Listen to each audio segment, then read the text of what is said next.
I am so excited to spend some time with you and understand what it takes to create a powerful question.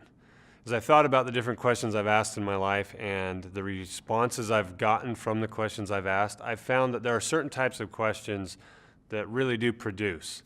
And today what we're going to look at is how to do that, how to create those questions. There's three pillars that happen in the creation of a powerful question. The first pillar is so important. That pillar is identify. And what I mean when I say identify is identify your motives or your purpose for asking a question. A word I like to use is clean.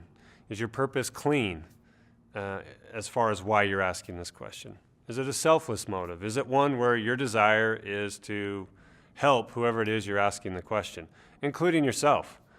When we ask ourselves questions, they can produce good or harm. And so it's very important that our motives are clean. It's also important to identify all the good things a good question can do. I found that good questions can do so many things. For example, they can clarify motives. They can enable and ennoble other people. And so as we look at those things that a good question can do, and we clean up our motives and make sure that they're very clear, we're able to move on to the next pillar, which is the pillar of create. Now that my motives are in a good place, that I recognize what a good question can do, I'm going to actually create the question. Now this process can take time, or it can be very quick as you get better at it. There's a couple principles that help me in the creation of powerful questions. Two of my favorites, actually. The first principle I love to use in the creation of a powerful question is focus on the question more than the answer. Now as you think about that, think about how often you've asked a question kind of knowing what you think the answer will be. And so that you'll create a question based on an answer you may want or that you assume. And that's a very important piece right here also is in order to apply this principle and the next one I'm going to share, you've got to be willing to kill the two beasts. And those beasts are assumption and want. When I'm going to ask a question, it is so easy to think this is what I want the person to say. You have to kill that. The other thing is I can assume what they're going to say, and you have to kill that as well. You have to be an empty vessel when you're creating a question. So again, that first principle was focus on the question more than the answer.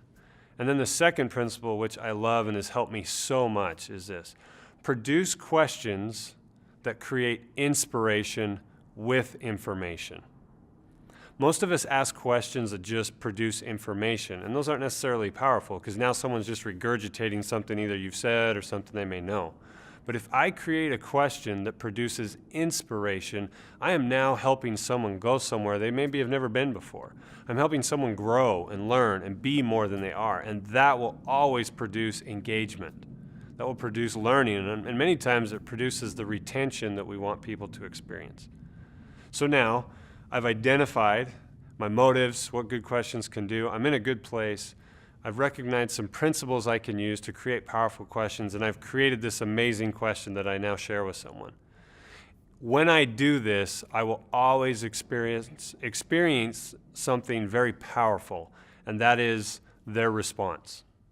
When someone's asked a really great question, they're going to give you a gift. They're going to be open. They're going to be willing to learn. They're going to share things. And you and I need to do what the third pillar is, and that is respond. And when I say respond, what I mean is remember the gift that this person's given you. Receive it like a gift. I don't know if you've ever given someone a gift and they just kind of looked at it and passed it on. If you haven't experienced that, I guarantee you've been in a setting where someone was trying to teach something and you or someone else answered, and then that person presenting or teaching just kind of looked at it and said, who else has something to say? And you know how that feels. So treat the response with a gift. The other thing is act, don't react. When you ask a really amazing question, especially if it's a type of assessment about you or what's going on, you're going to get honest responses. And most of us are usually not ready for that. Rarely do you find two people or groups of people that interact with each other and connect honestly. Most of us have walls, and then those walls are what's interacting, not actually the people. But powerful questions go over those walls and through those walls, and it makes the connection that all of us want. And so when that happens, it becomes very personal, and strong feelings will be involved one way or the other. And it's very important that we don't react to those feelings, that we act in a place of confidence and gratitude and just hope moving forward. As I do these three things, and as you do these three things of identify, create, and respond, some amazing things will happen. I found that this process not only produces trust, but it requires trust. As we finish this process and we ask these questions, we create powerful questions. We get results we've never gotten before, and we experience things that we're all looking for. The final key to these three pillars is probably something I would put over the whole thing, and it's appropriate with our name of Listener Consulting, and that is listen. Throughout the entire three pillars, you have to listen. When you're identifying your motives, you have to listen to yourself and your head and your heart. You have to really listen. When you're creating, you still are listening to those ideas and thoughts and motives that you have. And absolutely with the third pillar, you have to listen for you to be able to act and not react. So I'm so grateful that we had this time to go over these three pillars. And I look forward to you learning more about the pillars and how we can serve you.